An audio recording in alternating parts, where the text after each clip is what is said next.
और वह भी निर्णय करे कि आज का दिन इतना शुभ करूंगा, 4 आदमियों को हंसाऊंगा, 2 के आंसू पोंछूंगा, 2 घड़ी देवी कार्य में लगाऊंगा, 4 घड़ी सत्संग में या सत्कर्म में लगाऊंगा। सुबह ही अपने जीवन का रूपरेखा बना दीजिए। जरा जरा बात में डरने की गलती नहीं करूंगा और जरा जरा बात में आकर्षित नहीं होऊंगा, क्योंकि अनुकूलता भी आती है और प्रतिकूलता भी आती है। ये आने जाने वाली चीज है, रहने वाला तो तू ही है मित्र। मैं आज तुझे नहीं भूलूंगा, ये तू दया कर देना। आप सुबह सुबह महामंदिरों में जाकर आ गए, केवल इतना ही किया तो बड़े बड़े तीर्थों में आपने नहा लिया, क्योंकि आत्म तीर्थ में आए, परम मित्र के तीर्थ में आए।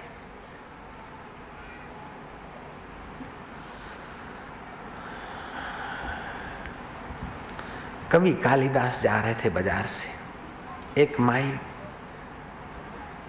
घड़े में कुछ बेच रही थी। कालिदास ने कहा, घड़े में ढका हुआ है, ले जाओ ले जाओ ले जाओ। बोलती क्या है? बोले महाराज तुम्हारे काम की चीज नहीं है। बोले आखिर बता बात क्या है? बोले इसमें 8 पाप रहते, मैं 8 पाप बेच रही हूँ। 8 पाप एक ही घड़े में? बोले हाँ। लोग खरीदते हैं? बोले हाँ। पाप खरीदते हैं? बोले हाँ। एक ही घड़े में 8 पाप रहते हैं? बोले हाँ महाराज। बोले बताओ। बोले एक पाप तो ये कि आदमी का यश नाश कर दे, दूसरा पाप ये कि स्वास्थ्य नष्ट कर दे, तीसरा पाप अपने पत्नी के साथ अन्याय करना सिखा दे, चौथा पाप अपने आने वाले बच्चों की 10 पीढ़ियां खोखली कर दे, 5वां पाप ये है कि अकाल मृत्यु को आमंत्रित कर दे। इस प्रकार उस माई ने 8 पाप गिनाए। लेकिन ये क्या चीज है? बोले महाराज मत पूछो। बोले बता दे। बोले दारू। जयराम जी की। आज का सुधरा हुआ आदमी कहता है कि दारू तो पीना चाहिए स्वास्थ्य के लिए, लेकिन डॉक्टरों का कहना है कि शरीर के लिए अल्कोहल कतई जरूरी नहीं है। विज्ञानी कहते हैं कि जो शराबी है, शराब पीता रहता है, उसकी ब्लड में अल्कोहल का प्रभाव बढ़ जाता है और उस अल्कोहल से प्रभावित ब्लड से जो बच्चे को जन्म मिलता है, उस बच्चे को आंख का कैंसर होने की संभावना है।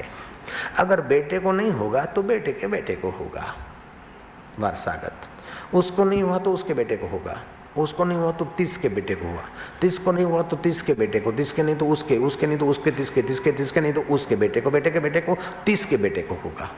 मतलब आज से 10वीं पीढ़ी तक के बेटे को आंख का कैंसर होगा। जब अल्कोहल, बोतल की शराब 10 पीढ़ियां बर्बाद कर सकती है, तो आप कीर्तन करें या सुबह मिलें तो 10 पीढ़ियां या 21 पीढ़ियां आबाद भी तो हो सकती है।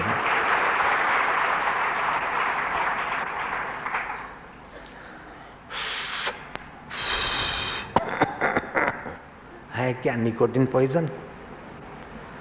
तंबाकू के खेत में पूछा कि भाई इस खेत में बाढ़ क्यों नहीं? बोले महाराज ये तो तंबाकू, गधा भी नहीं आता यहाँ तो। मुझे उस योगी की बात याद आई। योगी ने गधे को योग शक्ति देकर पूछा, मिस्टर टोंकी, भाई वैशाखी नंदन, तू यार तंबाकू के खेत में वरी क्यों नहीं जाता यार, बता देनी। योग शक्ति से गधा की वो चेतना उठी। गधे ने कहा अगले जन्म में मैं बड़ा ऑफिसर था और खूब तंबाकू पीता था, तमस बढ़ गया, इसलिए गधा बन गया हूं। अगर अभी भी तंबाकू के खेत में जाऊं तो क्या हाल होगा, इसलिए मैं जाता ही नहीं।